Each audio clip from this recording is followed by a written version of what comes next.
information about them, and I've known him for a long time. I've been metal detecting since 2016. It's just now starting live. I just came to help him, but we appreciate you guys coming over, stopping by, and the raffle.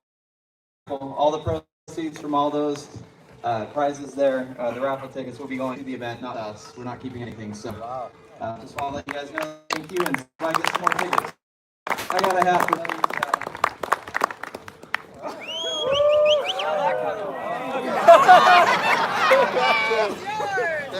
That was great. Are you good with me again? You got the microphone? I do. Can you hear me? Yeah, but I want. Hold on here. Go ahead. I want to say something. Go ahead. All right. How cool is that? That was a good looking.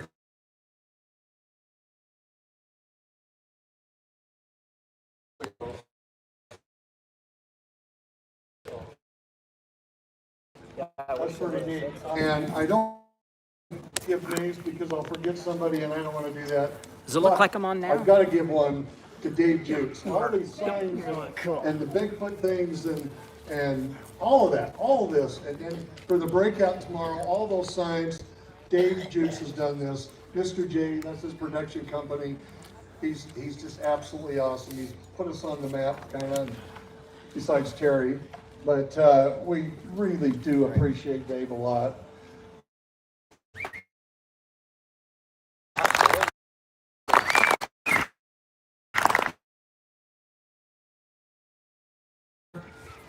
There's another place right behind us, right in front of the high school, that is a friend of Greg's, and he wanted us to. They've got they're open until 9, and then they'll be open tomorrow morning at 7 for breakfast, which would be, you know, that'll save you from chasing her out of town and stuff. So, you know, if that works for you, feel free and go for it. You've seen our donation things all over the place. We haven't made, in 25 years, I've made a grand total of 0. And same with Ken. So, you know, we just have got to put on the event. And so we've just asked for donations, and they're all over the place. And the water over here is $2 a thing, and you know, it's not worth $2, but it just goes to us. So to pay for the bills and the porta potties in the park and the blah blah blah blah blah blah blah. All right, let's give a couple of stickers away. Highly sought after stickers. Who came the farthest? And this is going to be tough because I've talked to a bunch of people. Who we got over here? Okay. I know we can beat that. Florida back here. Okay, Florida. I heard Alabama. Where's he? Nobody's got Alabama. So, I mean, my dollar says Alabama's the farthest right now. Florida's farther than Alabama. Florida's farther? Yeah, Florida's farther. All right, I don't get out of town much. Come on up. That's for sure. She was kidding. What city? What? There you go. Come and get it. There we go.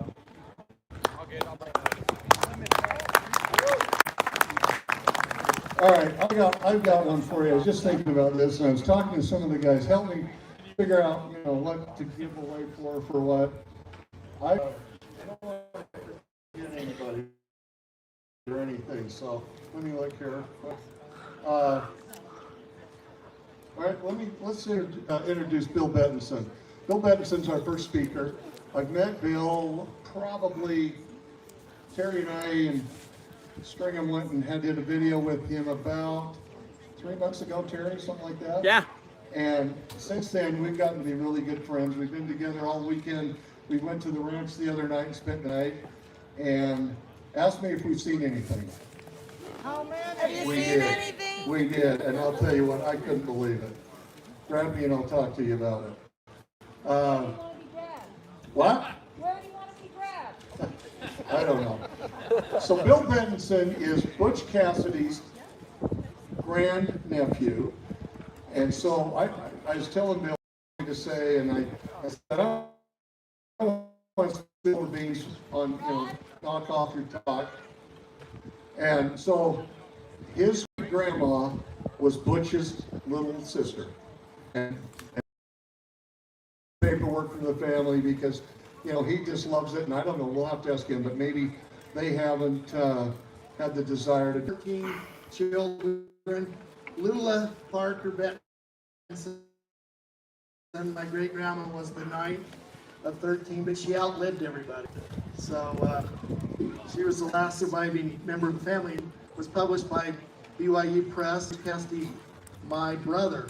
I don't know, maybe you guys have a copy. So after about 20 years of research, I decided, never really intended to do a book, but decided I wanted to keep a record of what I'd found. And so I did my first book in 2012, and I just had the working title, Butch Cassidy, My Uncle. The publisher liked it, and so that's the Green Book. And then during COVID, I did a book on his Wyoming years. It's Butch Cassidy Wyoming years. So anyway, that's that. This is a picture of Lula. She was a pretty lady. She lived to be 96 years old. So I was 15 when she passed away. And my earliest memories as a kid are going to see the premiere of the movie. They found out when they were filming it in Southern Utah that there was a living relative, a sibling that was still alive. So they sent some people over to her house in Circleville, and they wanted her to endorse the film. And she said, well, I won't do that unless I watch it and I like it, and I will. So they had a little family premiere in Salt Lake City, and my parents, I was 4 years old at the time, 1969, they couldn't find a babysitter, so I got to go. And I remember sitting there watching the movie thinking, this, at 4 years old, this was the coolest thing ever, just to watch them, you know, robbing banks and whatnot. Of course, one of the, I always like to tell this, the power of pornography. The part that I remember is when Sundance is having Etta undress. At 4 years old, I remember that. So, anyway. What does that tell you? Anyway, she loved the movie. She did not agree with the ending. She didn't believe that her brother was killed in South America. And she said, I think she saw it 9 times or so in her lifetime. And she said, I couldn't have watched it more than one time if I really believed that's what happened to my brother. But I'm going to talk about that in more detail. This is, I don't know if you can see the TV very well, but these are Butch's parents, Max and Annie Parker. So they both came as Mormon pioneers when they were just little kids. Maximilian, or Max, was 11 years old. Family joined the church in England, and they were in the second handcart company that came across the plains. And then his mother, you can tell, has that square jaw that he definitely favors his mother's looks. Her name was Anne Gillis, and they were originally from Scotland. And they came in a wagon train, and always had heard that they were with the Martin and Willie handcarts, got caught in Wyoming for the early storms. But as you research, you tend to find not everything's what you thought it was. But they apparently were so far on the trail and then got crosswise with the captain and got sent back, and then came across the next year. So might have saved their lives, because there was many that died during that early winter. Anyway, they settled originally down in Beaver, Utah, and Max and Annie were married in the endowment house in Salt Lake City. Wasn't yet, and then so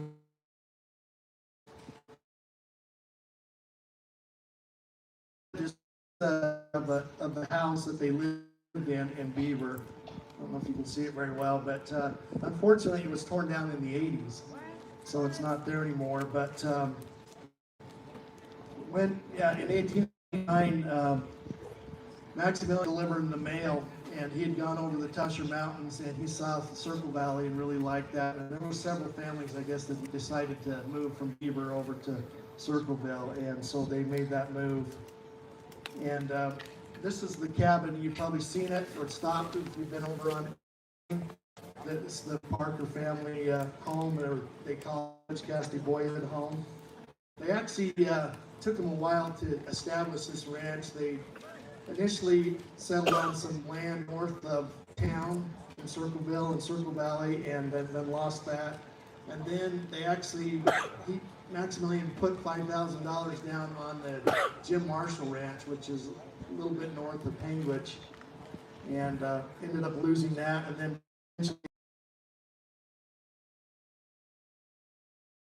that are south of. And so this is the cabin that they lived in. The boys slept in the attic upstairs during the wintertime. In the summer, they'd sleep outside. And then this picture showing looking north, there was actually a lean-to that was built on that side of the building where the girls slept and where the kitchen was and that. But anyway, a few years ago, the state actually finally decided they were going to recognize an outlaw, because I think it is quite a draw for people. They see a lot of visitors, and so they actually, the cabin was about to fall over, it was leaning, and so they hired a contractor to number the logs. They took it down to the foundation and build a solid foundation, then rebuild it. So it's now open as a state historic site. So was very happy to see that preserved.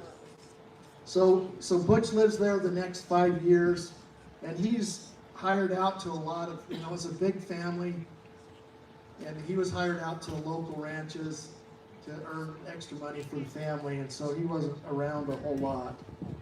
But he was working down at the Marshall Ranch and got to know a character named Mike Cassidy that was a small-time rustler, and he gave him his first gun, and there was a little bit of rustling going on the side, and he got involved in that.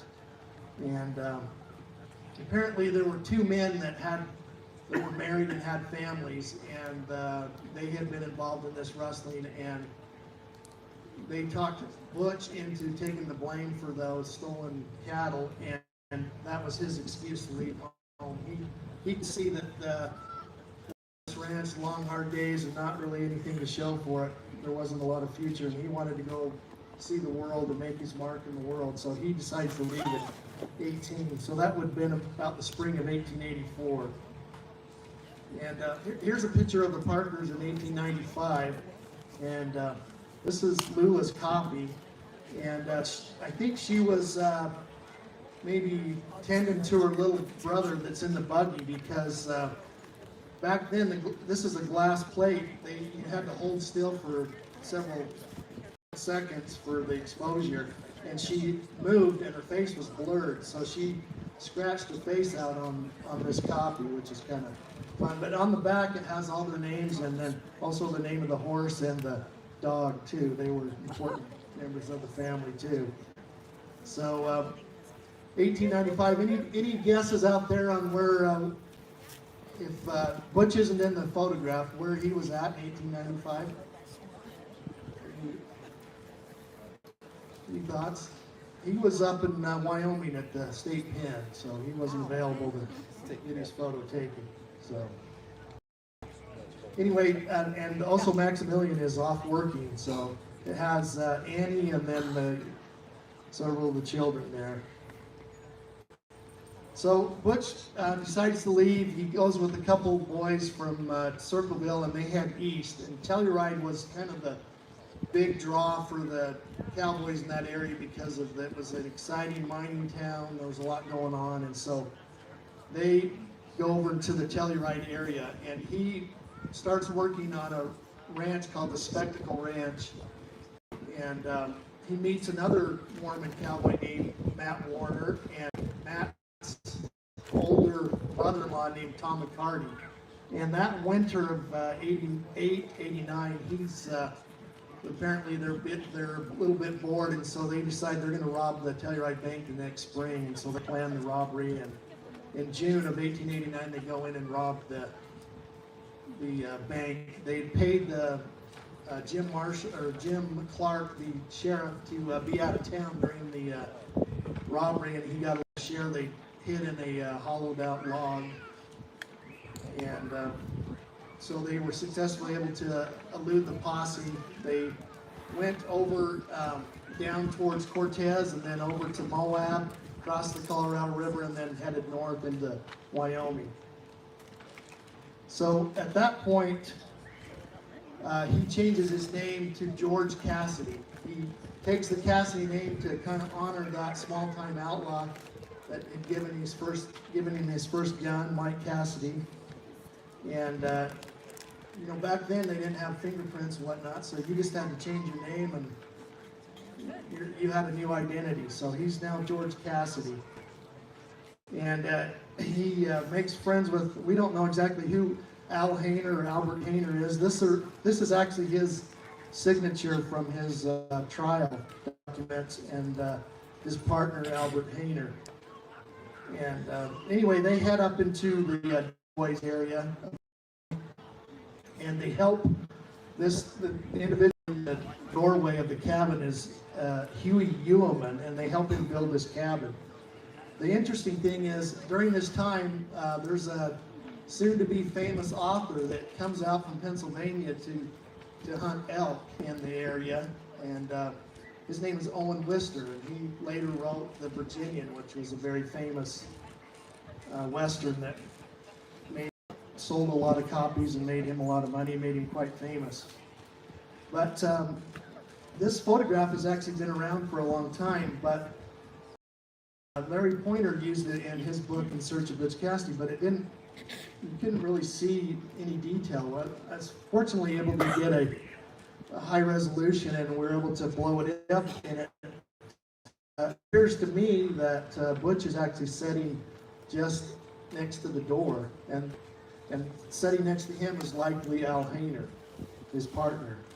So here's a little bit closer picture of him, and I don't know how well you can see with the sun and that, but it appears that he's got a sandy beard, but in comparison, let's see if I have in comparison to the mug shot, the eyes and the nose, looks like the nose got scratched on the negative, or on the photograph, but hairline and everything matches. I know some people don't think it's him, but I do. When I first saw this, I had the hair in the back of my neck just like, you know, stand up. I thought it was him for sure. So anyway, then Owen Wister, during this time, he keeps a detailed journal of his visits, and he talks about playing cards with the local boys, and I think, well, that's kind of neat that Butch played cards with Owen Wister. He also talked about two cowboys that took another cowboy that got hurt, and they names them as Bob and Al. Took him over to Lander to see the doctor because he had broken his leg. But you know, it's a possibility he was talking about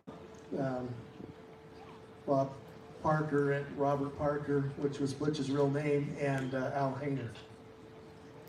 Anyway, so he spends the winter there in Du Bois area. The next spring, he goes over into the hole-in-the-wall country and ends up over in Buffalo, Wyoming. And the reason they head over there is there's county fairs going on, and the horse races are going on. And he's got a good friend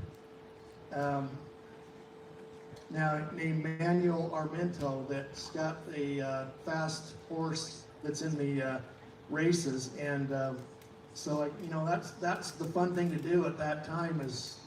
That was the hot rods of the time.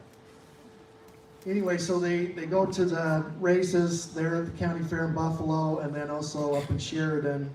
And anyway, the hotel register for the Occidental Hotel that's there in Buffalo, they actually have those originals, and I went through those, and there was at least a dozen signatures of George L. Cassidy from Lander, Wyoming, that he'd stayed at the Occidental, which was kind of fun. So after that, then he heads over into the Bighorn Basin and starts working for the M-Bar Cattle Ranch, and that's owned by an individual named J.L. Torrey.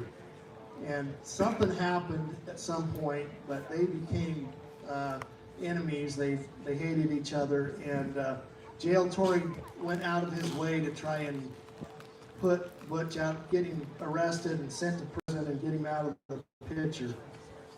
So in the fall of 1891, Butch and Al Hainer are over at Mail Camp, which is a roadhouse at the base of the Elk Creek Mountains in the Bighorn Basin, and they purchased 3 horses from a friend of his named Billy Nutcher. And immediately they're wanted for 3 horses. Now Billy, he swears that they're legit, they're not stolen. He gives them a receipt, but they're already, the law is after them. And the reason for that is there was a big, you guys have all heard of the Johnson County War that was happening in Johnson County, but with that there was also a huge horse thief war going on. And what the in Montana, taking to Nebraska, sell them, and then they'd steal horses from Nebraska and take them back to Montana and sell them. In different places like that. And there was a big ring going on, and Jack Hole was kind of the area where they were hiding out. And so after he purchases these 3 horses, they head over into Star Valley by Jackson Hole. One of the guys that was kind of leading the posse is John Chapman, and he had lost a number of horses. He's a rancher up by Cody, Wyoming, and he volunteers to chase the outlaws. And so they go to, so back then Wyoming has only 5 counties, and they basically split the from the top from Montana down to the bottom of the state. It was 5 different counties. So Uinta County runs the entire length of the state, and so and Evanston is the county seat. They go to Evanston and they get with John, sheriff there, that's the sheriff for the county, and he volunteers his deputy named Bob Calverley to go with the posse to chase them. And Bob Calverley had worked for the Carter Cattle Company. Now, John Carter was the guy at Fort Bridger, and he was the one that kept the store and whatnot, and he had a big herd of cattle and whatnot. And Bob Calverley was the foreman for Carter, and there's stories that Butch had worked for the Carter Cattle Company for a time, and so they knew each other. And there may have been some bad blood there, but anyway, this is a picture of Bob. So they determine where they're at in Star Valley in the late 1891 December, but the snow is so high that the passes are impassable, so they have to wait till the next spring to go in and arrest them. So in April, when the passes are finally clear, they go into Star Valley and make the arrest. And let's see if I got. So they go in and they arrest Al Hainer without any incident. Butch is a little more resistant. He's asleep in the cabin,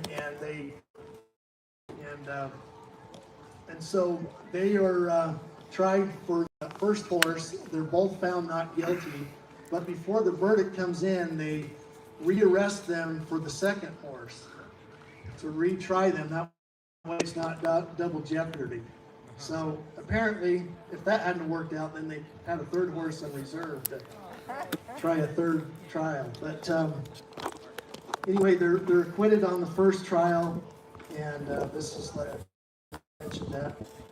The second trial, Al Hainer's found not guilty, and Butch is found guilty, and he's sentenced to 2 years hard labor in the state prison in Laramie, Wyoming. Al Hainer, don't know if there was some question, maybe he had given some inside information to get Butch arrested, because later on he is arrested again with another one of Butch's friends, and again he's acquitted and the partner is found guilty. But Al, in order to kind of protect his, there's an outburst and he's given like 30 days stay in that local jail. So I don't know if he's trying to cover his tracks or what. Anyway, Butch is taken to by stagecoach down to Rollins and then over by train to Laramie to the prison. And this mugshot, this famous mugshot was, so back then when they processed prisoners, they would actually shave their heads, and if you notice from his mugshot, he has hair, so I've always wondered about that, but I was able to find in the newspapers that they, at the time, were not taking photographs of each prisoner as they were processed. That was, they'd had a number of escape attempts, and so the governor said, I want everybody photograph taken. And so May of 1895, he'd been in for almost a year, and his hair had grown back, but they hired a local photographer to come into the prison and take his photograph. So down in the corner of that photograph, there's looks like stripes there. Does anybody know what that would be? His pants.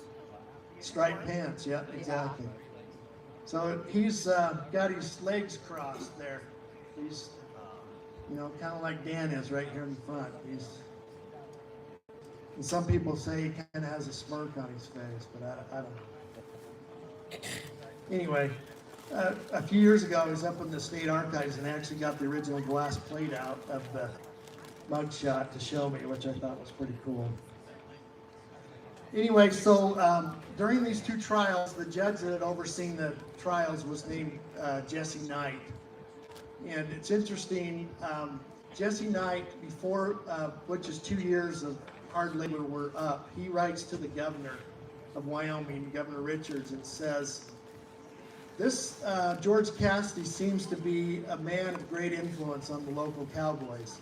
And I think it would be a good idea if you could pardon him early so he would leave with a good taste in his mouth and maybe influence the other cowboys for good. And so the governor says, well, I'll do that only if there's a petition signed and his good behavior is guaranteed by these individuals. And so this is a copy of that petition that was sent around, and you can see that Butch had some pretty prominent friends. The sheriff of Fremont County, the mayor, there's a state senator. All these people signed the petition for his early release. And of course, from history, we know that he did not intend to be a law-abiding citizen.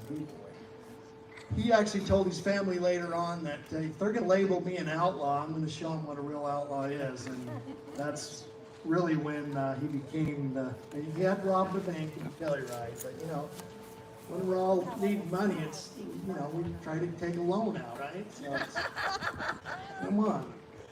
Anyway, it's interesting that when he did have his two trials for the horse theft, they never did make the connection to Telluride. Again, you know, he'd gone to another state, changed his name, and they never had made that connection. So the Governor Richards does pardon him about 6 months early for good behavior. He was a model prisoner, didn't cause any trouble, and so he's released January of 1896. All right, so are we all still here? Haven't fallen asleep? Yep, we're here. Okay. So 1896, he's got a clean slate. He can go and do anything he wants, and you know, make his mark in the world. But what does Butch do? Doesn't make a great decision. But his good friend, if you remember, Matt Warner, who had helped him rob the bank in Telluride, he's married, and his wife is harping on him to stop the outlaw life and to be a model citizen. So he hires down in Vernal, hires to protect some gold mining claims, which is kind of right with this whole crowd, right? And so according to Matt, they go up Dry Fork Canyon and they're ambushed, and he ends up killing 2 of the people. and ambushed him. Now this is his side of the story. I'm sure there's another side that, you know, he came in with his guns blazing. But according to Matt, he turned himself in to the sheriff there in Vernal, and the sheriff, I believe, was Sheriff Pope, and he was quite a.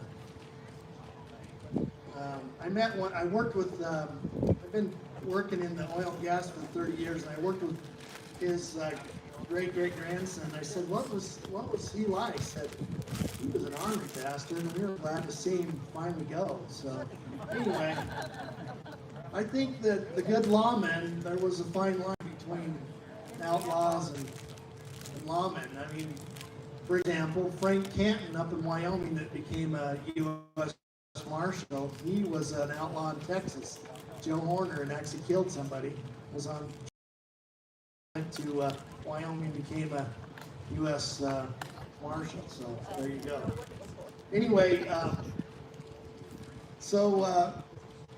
he turns him in. The sheriff's worried that because the two people that were killed were pretty well liked in the community, he's worried that they're going to break into the jail and lynch Matt Warner and the other guy that's with him named Bill Wall. And so he decides to take them to a more secure facility. And so Matt says that they put them on mules, tied their legs underneath the mule. And he said they wouldn't let him off to relieve themselves during the trip, and he swore that someday he was going to kill him for that treatment, but he never did. But anyway, so they go over to Ogden. Butch and some of the boys went to the mouth of Weaver Canyon and camped, and got word into Matt and said, "What do you want us to do? Do you want us to break you out? Or what?" And so Matt sends word back that, "No, hire some good lawyers and see if you can get me off." And so Butch, being fresh out of prison, you know, this is 8 months of being out of prison, he's flat broke. So what does he do? He goes and makes a withdrawal from a bank, right? So he goes to Evanston to kind of case the bank there, and he's spotted, and he actually mentioned that he was in town.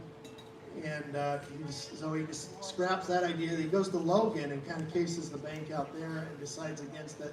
Then goes to Montpelier, Idaho, and decides that bank is nice and juicy and ready for withdrawal. So his best friend was named William Ellsworth Lay, or Elsie Lay was his name, as Hollywood would have you believe. But Butch and Elsie and another more cowboy from go in and rob the bank there at Montpelier. They get jobs at a local ranch for 2 weeks, and it was actually owned by the dealer in town, and he's working in town, and his wife's kind of running the ranch. And she mentioned that they would on any days that couldn't work, they'd go off heavily mounted with arms and go off and practice shooting. They go and case the bank. They rob the bank August 13, 1896, and I've heard stories that it was the 13th hour or something, and it's like the last $13 was put in the posse, and that's what they did, is they headed towards to Wyoming. So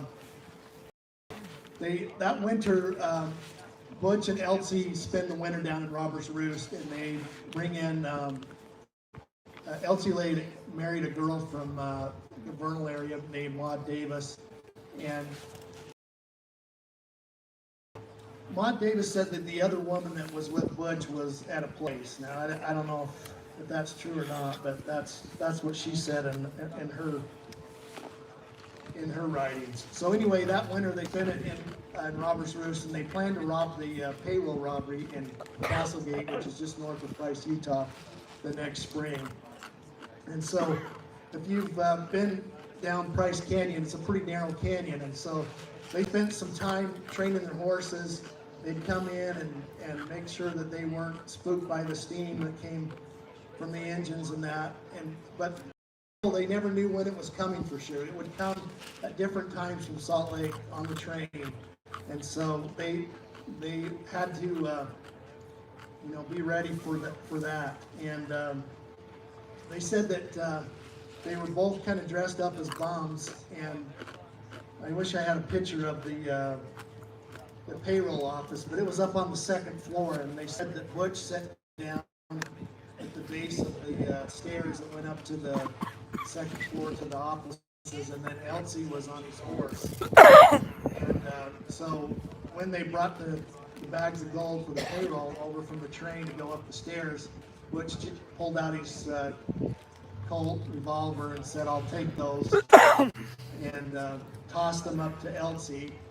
And apparently Butch's horse kind of got free at that moment, and I would imagine the adrenaline rush for that would be kind of nervous because, I mean, it's payday, there's probably people standing around with guns and whatnot, but they said it was so well executed and it happened so quickly that a lot of people didn't know what had happened. But so they were able to take off.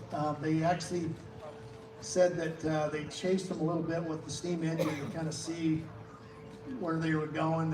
I think they hid behind some buildings, and then they had a set of relays just at Spring Creek, which is just a little bit ways from south of Castlegate. But anyway, they were able to elude the posse and successfully get away.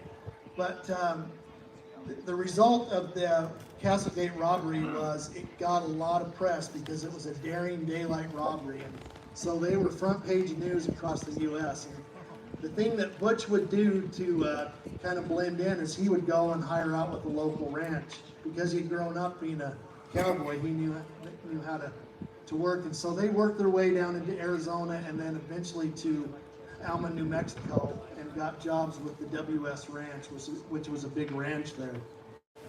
And he said that Elsie Lay was really good with horses. He broke horses, and Butch, they really liked him because he seemed to have this endless supply of men that could come in and work. And for some reason, the rustling from the other area stopped when the outlaws were in charge of the ranch. And so they actually wanted to hire Butch as foreman of the ranch. And finally he admitted who he was and said, I can't become your foreman because it would cause you nothing but trouble. So he decides to, they spent about 2 years down on the WS Ranch. During that time, there was well, here's a picture of the ranch it looks like today.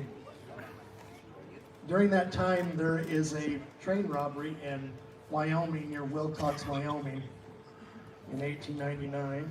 Hey, there you go. Did you hear that? That was just like in the movie, they used too much dynamite and destroyed the express car. So, if you remember, or I don't know if I explained it very well, but when Butch was pardoned, he made a promise to the governor of Wyoming that he wouldn't turn a trick in the state of Wyoming. And this train robbery's in Wyoming. So what the heck, you know? I think what happened was, and this is my theory, I don't think Butch was physically at the robbery. He helped plan it. But in his mind, if he wasn't physically there as one of the bandits, then he was keeping his promise to the governor. So, anyway, so yeah, just like I say in the movie, they destroyed the express car and they got away, and that's a fun. I've gone with some guys and we kind of retraced the escape route and whatnot.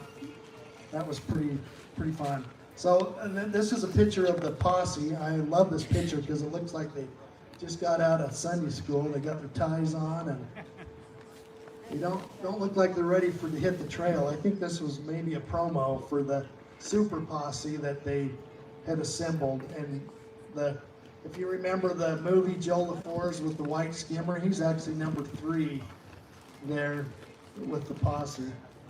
And Joe wrote a book later on, but he never did. He chased the wild bunch, but they never caught him. So anyway, during this time, it's about the turn of the century, there is some evidence that Butch explored the idea of if I turn myself in, can I obtain amnesty? If I put my outlaw ways behind me, can I get amnesty? So he meets with Orlando Powers, an attorney in Salt Lake City. He was the lead attorney in Matt Warner's defense. He was also a prosecuting attorney for a lot of the Mormon polygamy cases and whatnot.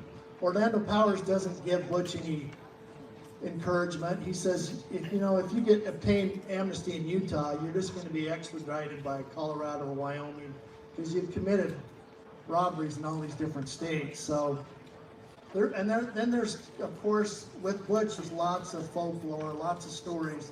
There's stories that he met with the governor of Utah, Heber Wells, and I think that's all it is stories.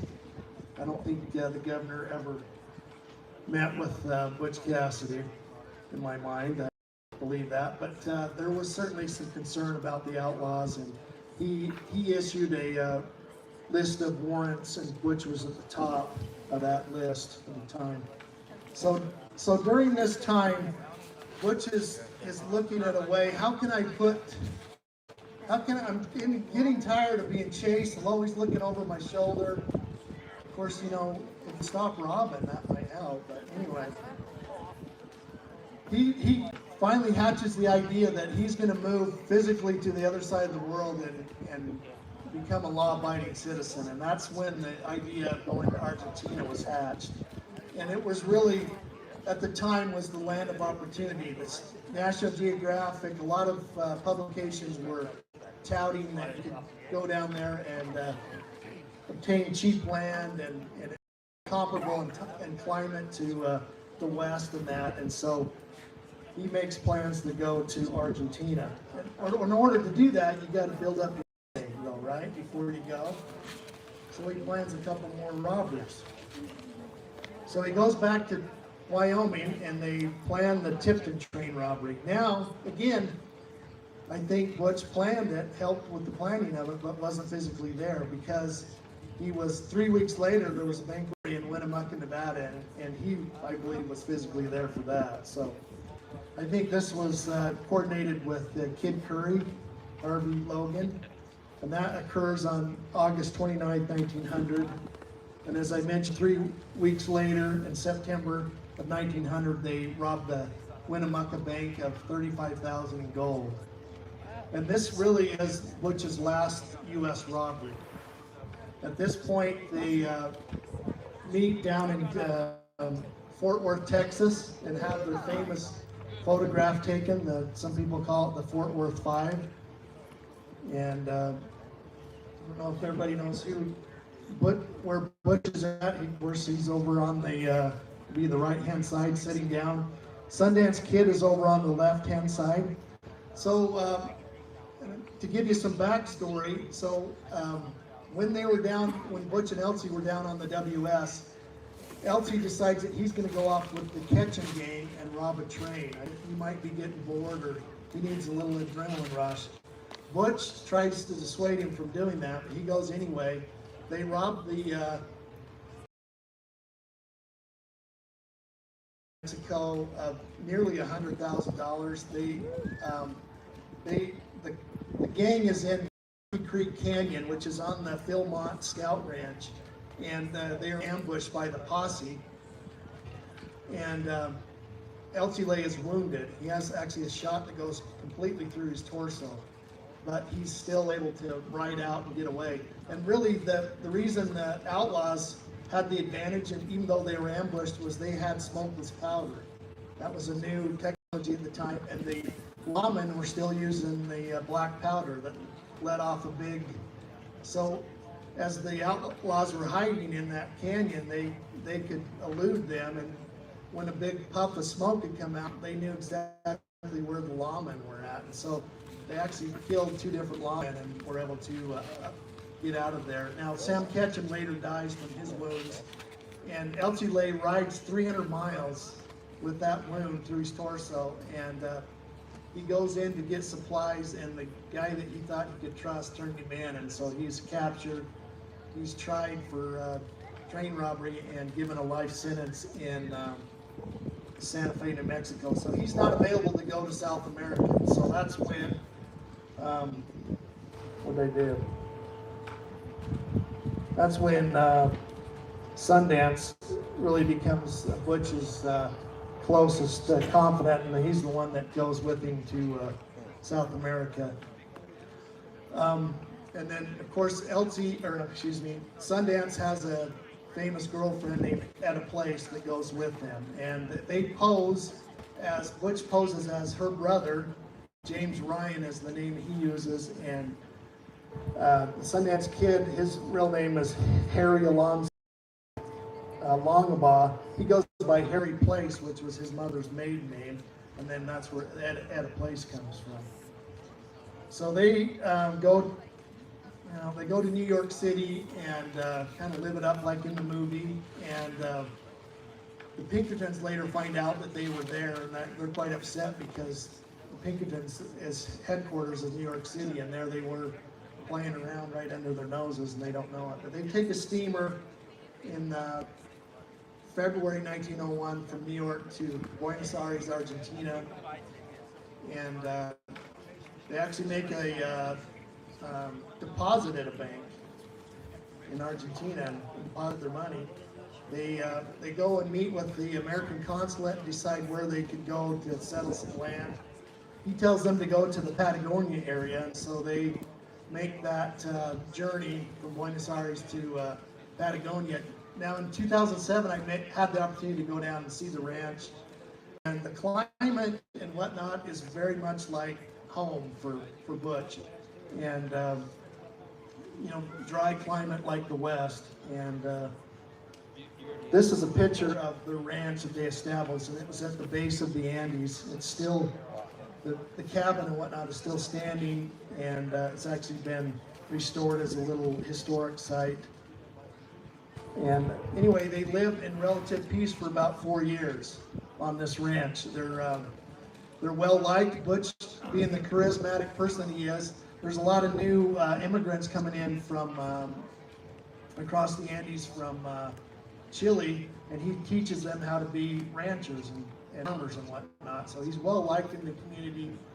They said that the governor of the area, when he came, because it's a remote area, would actually stay at the ranch, and they said that he liked to dance with Etta Place. So anyway, they're well established, and so I don't know, maybe 4 years of not having the adrenaline rush of robbing a bank or what, somehow they decide.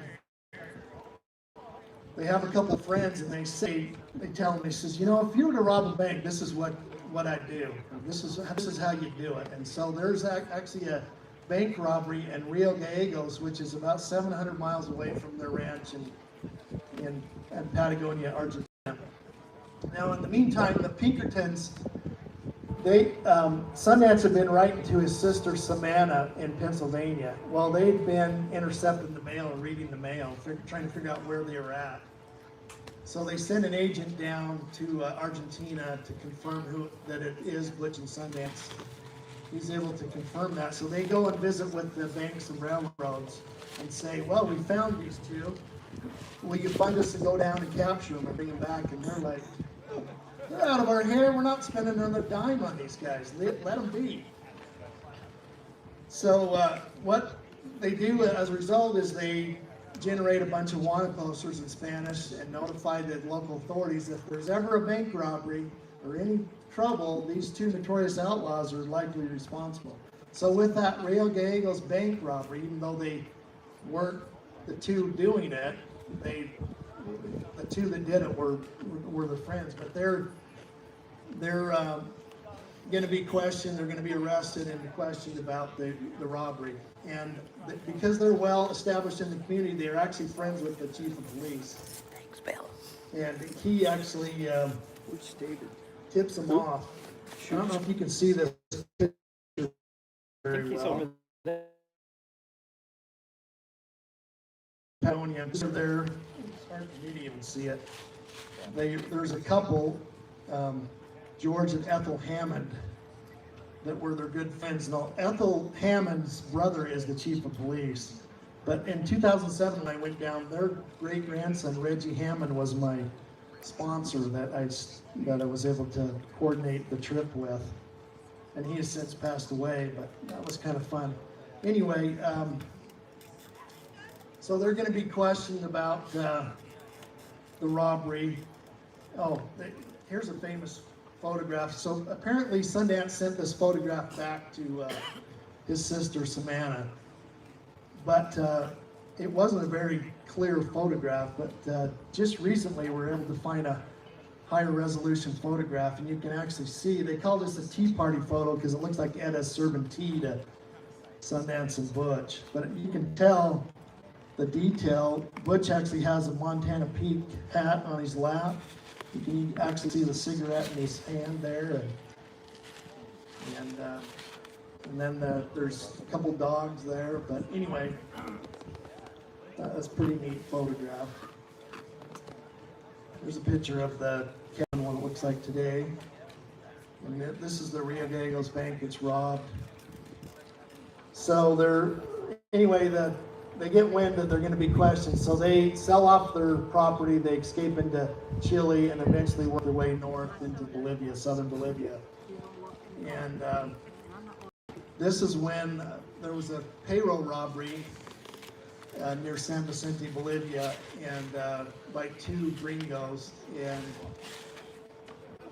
the two outlaws go and stay in the town, and they see the mule has the brand from the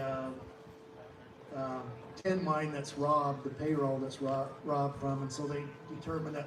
And so there's a gun battle between the two outlaws and the local police, and they're wounded. And during the night, I guess the police are deciding they're going to storm them the next morning, but they're going to wait. And during the night, they hear two shots.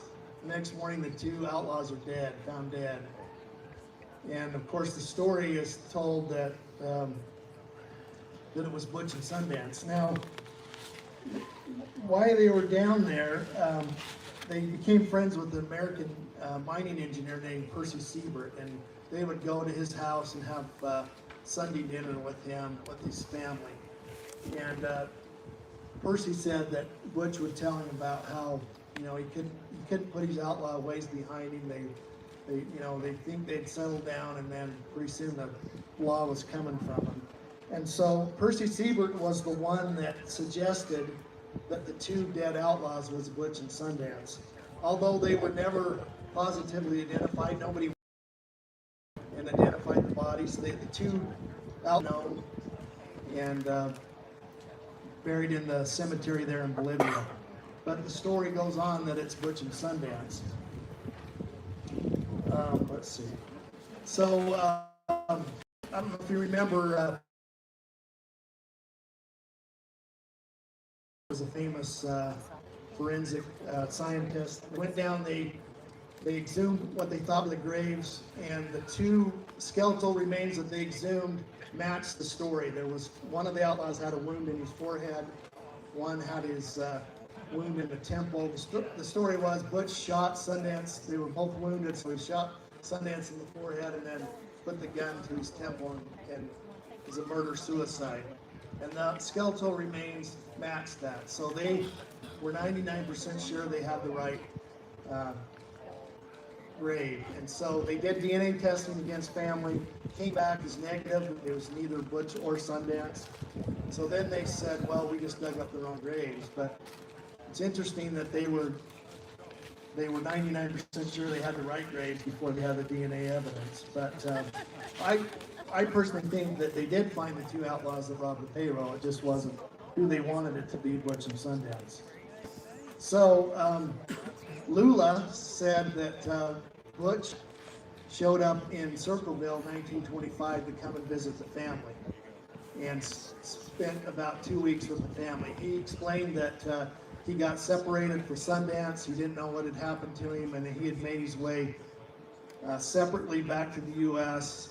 He had actually had got bitten by something and was sick during that time when the gun battle was happening, so he didn't know anything about it, and it made his way to the U.S. Kind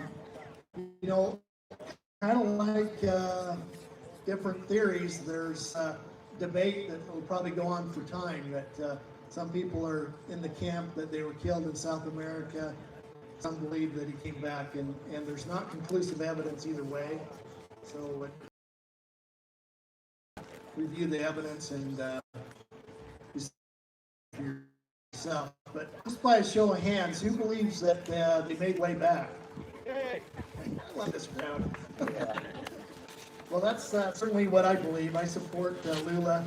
You know, I've spent probably 30, 40 years researching, and I haven't come across anything to dissuade from that. But there was a lot of eyewitness accounts in Wyoming and even southern Utah of him being back after the gun battle. But that kind of concludes my presentation. So.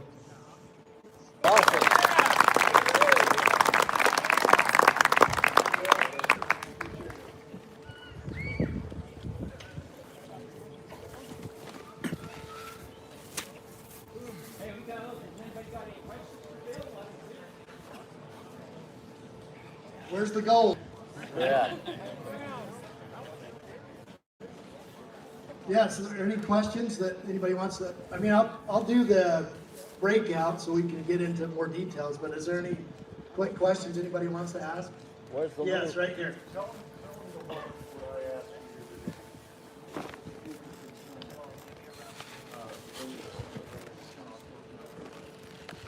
Oh, so yeah, so Mark, his question was about the Pinkertons going into Circleville and, you know, scoping out the family like they did with Sundance and his sister and that. And, you know, that's really interesting because Charlie Siringo, who was a very famous Pinkerton detective, talks about that specifically in one of his books. And he talks about falling in love with one of Butch's sisters, who was a postmistress at the time. And that was my great-grandma! That was Lula. She worked at the post office, and so I was like, wow, that's kind of cool. So anyway, they certainly had come through that area and were working undercover trying to get information on where they were at. So that's a good question. Any other questions? Where he's buried, or Where's the loot? where's the loot? Yes, right there in the blue. I was wondering about Hiram Beebe's family name. Hiram Beebe. So Hiram Beebe, I think you had Dr. Steve Lacey here in the past. He's a firm believer that Hiram Beebe is the Sundance Kid. Now, Hiram Beebe is buried in the Salt Lake Cemetery and was in the Utah State Pen. And there's stories that he was writing to the Longabaugh family and that he was Sundanced in later life. I personally don't believe that. I think there's too many discrepancies. He was a much shorter man than Sundance, and by a foot or so. And the Longabaugh family, that is the most vocal, says that he wasn't a member of their family. So I don't know, but that's certainly one of the. There's definitely lots of stories out there. There was, if you remember, a few years ago, they exhumed a grave in Duchesne that was Henry Long, that they thought was the Sundance Kid. I think they finally decided that wasn't. I think Henry Long was a fringe member of the gang, but I don't think he was the Sundance Kid. I was just living in Spring City when the story came out in the 70s. A little bit louder, sorry. So in the 70s, I was living in Spring City at the time, and they were talking about Hiram on KUED, Hiram Beebe. Yes. That's where I was. Yeah, so he was living in Spring City, and I killed a marshal, and that's why he went to the penitentiary or something. And yeah, there was also another guy in the 70s that was the son of the Sundance Kid, and he did a number of presentations and talks around the area, and then he was later killed in a hotel fire up in Montana. But I've heard recently that somebody has some of his writings in that. So, I mean, I try to keep an open mind to everything, but and that's one thing I try to do there's so much myth and folklore associated with Butch and Sundance and whatnot, that when I tried to do my book, I tried to document as much as I could.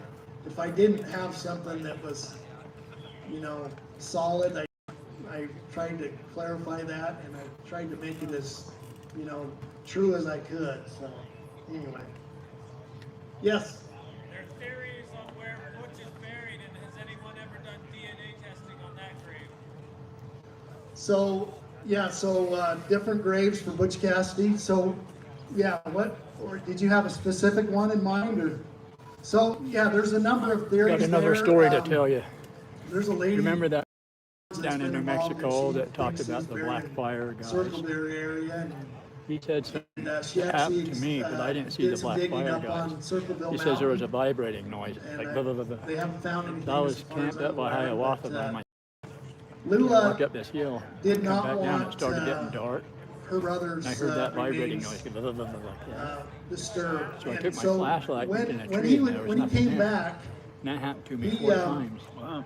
the And I father never- when I turned to go in my the family camp, it members was that were dark, there, and something do flew a over my family head. pact, and they It was wouldn't about talk that one about looked his like a visit. cigar with wings. And when he died, About they 3 feet didn't and it want disappeared. to And I reveal went and looked in anything. the They tree and wanted I all thought it of went the in. stories that had Nothing been was there. killed in South America. So I just left got in the back of alone. my truck and went to sleep. She, in the Crazy. 70s, But I think it the might have been a Price burial place because there Cemetery was a had bunch of big expanded. They boulders used to up bury the the hill. outlaws And that's where the outside Indians like to of the bury their cemetery dead boundaries. because of the Well, it had boulders. expanded and it Cool. encompassed Weird thing happened some to of me the outlaws years that they ago. exhumed the Wow. graves, and they had pictures in the newspaper. And Lula saw those, and she was just mortified. She thought that was horrible that they would disturb a grave like that. So she said, if I tell where he's buried, they're going to exhume the graves. And Dan Buck in Washington, D.C., that was involved in the exhuming the graves in San Vicente said, exactly, that's exactly what I do. So the family doesn't want his grave disturbed, and so they've been very quiet about that. And I think I even got a note the other day from somebody on Facebook that supposedly has permission from the Parker family, which I disagree with, and they're exhuming some grave, which I don't even know where it's at, but lots of theories out there. So, but I'd love to talk to you during the breakout tomorrow, so thank you.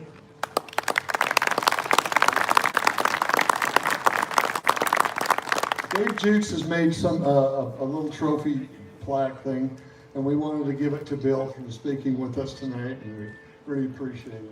Yeah. Woo! Thank you. And Okay. Hey, Mark, where can we get his book? Tomorrow at the breakout, Bill will have a bunch of books, and I'm gonna get one, get it signed. You know, I was sitting over there and I forgot to say a couple things I wanted to. We'd like to really, really thank the people of Altamont, the mayor, the county, how many Altamont people are here? One. Thank you, we really appreciate it. You know, I got a favor I want to, see our Bigfoot thing right here? That's our, please sign it. Don't get big, just like that are on there, and then just put underneath there, you know, Utah or Texas or wherever you're from, because we just want to keep that just for the heck of it. Another one, we've got a big map over here of Utah, and there's some stickers on it, and you can see which sticker to put on. And what they've got is that you see a Bigfoot, look on the little legend thing on the map next to it. It's like, I can't remember, red. Look at where it was, you've seen it on the map. If you've seen anything, let us know and see that. We're going to take a break now to eat. And what we're going to do is when we get back, the Fisher Metal Detector boys are going to do an auction, so we'll be able to use your tickets up a little bit here. So we'll see you 45 minutes, an hour, something like that, whatever. Keep an eye and we'll come back.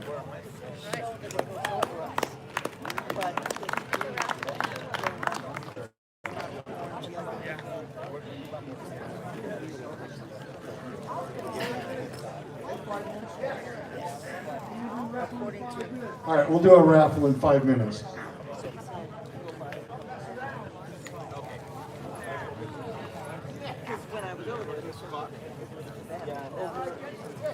Where the Scott is. There, look where the Fisher